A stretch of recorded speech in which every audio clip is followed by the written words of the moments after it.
as much as I'm for optimism, positivity, love, God's unconditional love, and the miraculousness of life, right? The peace and clarity that God wants to give you, some of the best things ever. There is darkness. There is darkness here because there's light. So sometimes we want to say that darkness is terrible and we want to, count it out as the black sheep or as the bad guy. And that simply isn't the case. I think the darkness is like a divine thing as well. It's a beautiful thing that helps us. And I noticed that anger that's been coming up in me lately, frustrations, all of these different things that have just come up, they've wanted to come up so they can leave out of my system, out of my body. Right? They wanted to come up so they can just be expelled and be noticed and observed instead of being held on to for so long without use.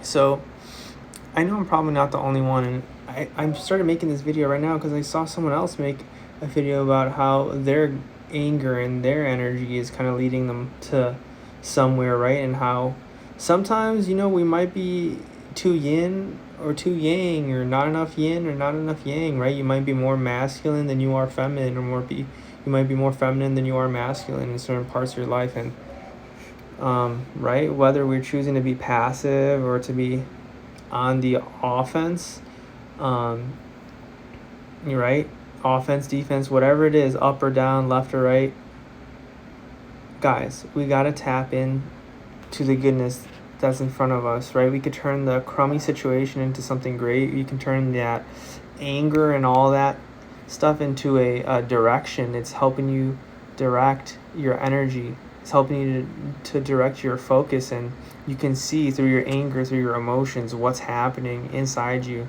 and then outside of you. Life will start to reflect that as well. So don't be hating on all these emotions that are coming up. They're simply here to help guide us, and sometimes we forget. And it isn't until you've had enough where you'll start to go find this information somewhere on the internet or in a book somewhere to show you that, hey, like, I need to rework this, I need to reframe this, like, there might be a crack in the foundation somewhere. Let me seal it through some sort of mindfulness or a practice and action as well,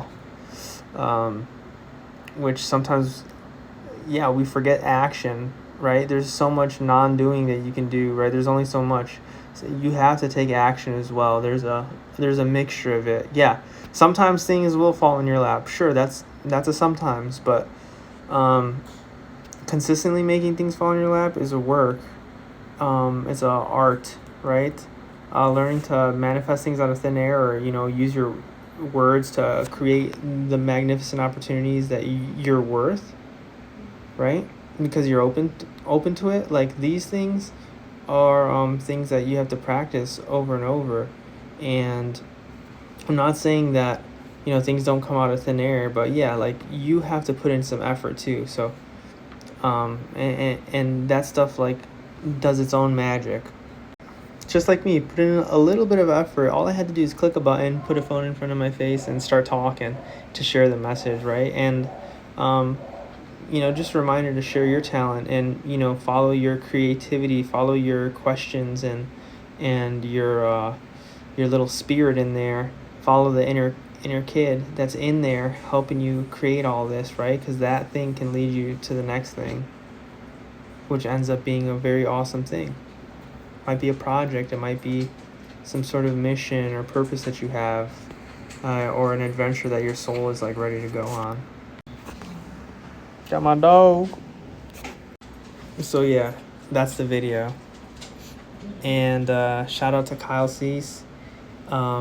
He made this video and I liked what he had to say, and I was like, let me add to that. So if you haven't seen Kyle Cease, check him out on TikTok or YouTube, and same thing for Aaron Abke as well. So peace.